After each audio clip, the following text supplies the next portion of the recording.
안녕하세요. 오늘 저희가 함께 살펴볼 이야기는요, 바로 유럽 물류 현장의 아주 큰 변화죠. 탄소 중립 규제입니다. 여러분이 보내주신 자료들을 보면서 저도 많이 배웠는데요. 유럽연합, EU가 이 분야에서 어떻게 보면 글로벌 표준을 만들어가고 있는 것 같아요. 그 핵심 규제들이 뭔지, 또 실제 현장에선 어떤 움직임이 있는지 좀 깊이 파고들어 보겠습니다. 특히 물류업계에 계시거나 글로벌 공급망 동향, ESG 이런 쪽에 관심 있으신 분들이라면 오늘 이야기 아마 도움이 되실 겁니다. 자, 그럼 바로 시작해 볼까요? 여러 규제들이 있는데 그중에서도 역시 제일 눈에 띄는 건 EU 탄소 국경 조정 제도 CBAM, 보통 시밤이라고 부르죠. 이게 2023년에 최종 승인됐는데 이게 단순한 관세 그 이상이라고 하더라고요. 아, 네, 맞습니다. 그 핵심은 이거예요. EU 안에서 물건 만들 때 드는 탄소 비용 있잖아요. 그거랑 똑같은 수준의 비용을 이제 수입하는 물건에도 매기겠다. 이런 겁니다. 그래야 공정한 경쟁 환경이 된다는 거죠. 아, 공정한 환경이요? 네. 소위 말하는 탄소 누출 문제인데요. 그러니까 탄소 규제가 좀 약한 나라에서 만든 제품이 가격 경쟁력에서 유리해지는 걸 막겠다는 의도입니다. 예를 들면 EU 안에서 만들면 탄소 비용이 100유로인데 다른 나라에서 만들었더니 탄소 비용이 60유로밖에 안 들었다. 그러면 그 차액 40유로만큼은 CBAM 인증서를 사서 내라. 이런 방식인 거죠. 와, 그거 상당히 강력한데요. 그럼 당장 내년부터 비용 부담이 생기는 건가요? 아, 그건 아니고요. 다행히 시간이 좀 있습니다.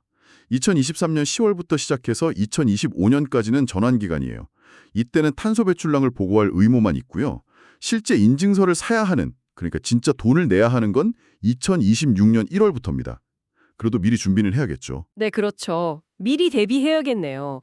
CBAM이 국경에서 적용되는 거라면 EU 내부 규제도 당연히 강화되고 있겠죠. 원래 있던 배출권 거래제, ETS는 어떻게 바뀌나요? 네, ETS도 적용 범위가 아주 넓어집니다. 기존에는 주로 발전소나 제조업 중심이었는데 2024년부터는 해운 분야가 포함됐어요. 그리고 더 중요한 건 2026년부터는 도로 운송, 그러니까 트럭 같은 거요. 그리고 건물 난방 연료까지 ETS 대상이 될 예정입니다. 아, 도로 운송까지요? 네, 이건 정말 큰 변화인데요. 이제 물류 과정 전체, 그러니까 트럭 운송부터 배로 실어 나르는 것까지 전부 다 직접적인 탄소 비용이 발생한다는 뜻입니다. 그만큼 친환경 전환을 더 이상 미룰 수 없게 만드는 뭐랄까 강력한 압박이 되는 거죠. 그렇군요. 결국 이게 다 운송 비용 상승으로 이어질 수도 있겠네요. EU 차원의 규제 말고 각 나라별로 움직이는 것도 좀 흥미로운데요. 독일 사례를 보면 이게 단순히 규제를 따라가는 거 넘어서는 것 같아요. 아, 맞습니다. 독일은 2021년부터 이미 국가 차원의 탄소세를 도입해서 계속 올리고 있거든요.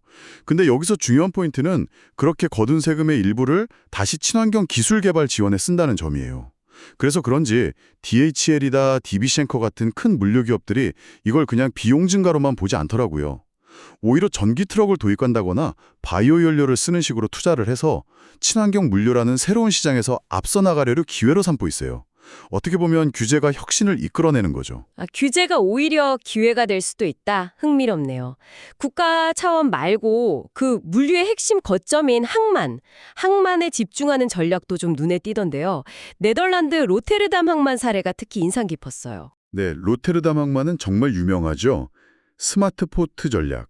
이게 그냥 시설만 좋게 만드는 게 아니고요. 물류 프로세스 자체를 디지털화하고 또 풍력 같은 재생에너지를 최대한 활용하고요. 자동화 설비도 적극적으로 도입하고 그리고 제일 중요한 건 항만 이용하는 모든 관계자들이 실시간으로 정보를 공유하는 시스템을 만들어서요.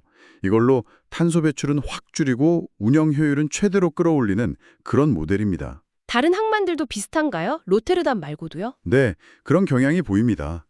예를 들어 독일 함부르크 항만도 스마트 포트라는 프로젝트를 하고 있는데 이것도 로테르담처럼 항만 운영 시스템이랑 에너지 시스템을 좀 더 똑똑하게 통합해서 효율성을 높이려는 시도거든요. 유럽의 주요 항만들이 다 비슷한 방향으로 가고 있다고 보시면 됩니다. 그렇군요. 그런데 노르웨이는 한 발 더 나간 것 같아요.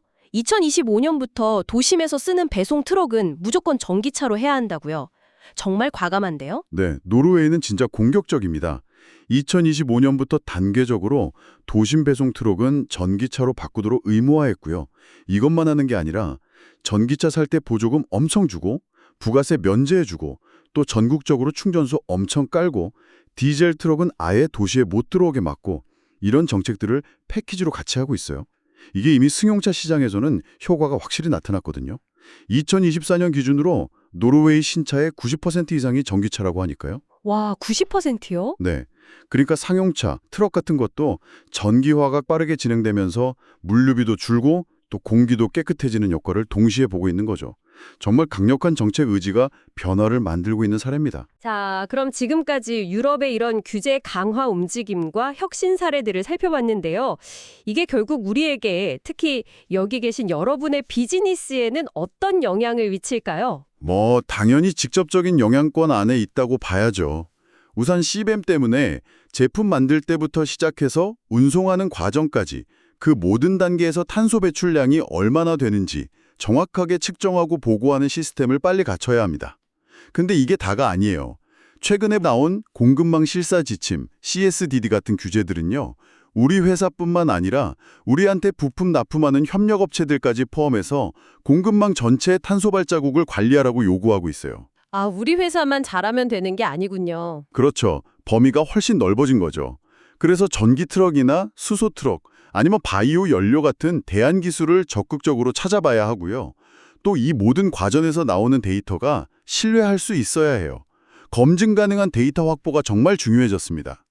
참고로 2022년 기준으로 우리나라가 EU에 수출하는 금액 중에서 CBAM 적용 대상 품목이 한 7.5% 정도, 금액으로는 약 51억 달러였다고 해요. 이걸 생각하면 정말 발빠르게 대응해야 하는 상황인 거죠. 네, 확실히 부담이 크겠지만 아까 말씀하신 독일 기업들 사례처럼 이걸 또 새로운 경쟁력을 만드는 기회로 볼 수도 있겠네요. 그렇죠. 이제는 탄소 관리 능력이 곧 기업의 가치가 되는 시대니까요. 여러분의 현장에서는 이런 변화에 어떻게 대비하고 계신가요?